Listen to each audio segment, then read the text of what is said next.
Bumangga sa poste ang SUV na ito matapos pagbabarilin sa Parañaque City kaninang umaga.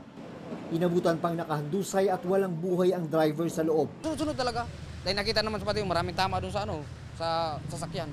Kung titignan itong SUV na minaneho ng biktima, makikita rito yung mga tama ng bala sa driver's side. Dito sa may bahagi ng side mirror, makikita na merong dalawang tama. Dito naman sa harapan ay meron ding dalawa. Pero kung ilan talaga yung mga balang ipinutok sa biktima, malalaman yan sa forensic investigation. Base sa investigasyon, nagtamo ng multiple gunshot wounds ang driver ng SUV. Dalawang sospek ang sangkot umano sa pamamaril.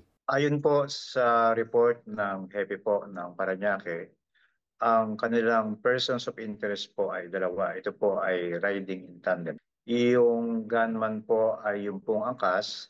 Hindi muna pinangalanan ng PNP ang 71 anyos na negosyanteng biktima habang patuloy ang investigasyon. Ito po ay nasa business ng pagpapaupa po ng mga bahay.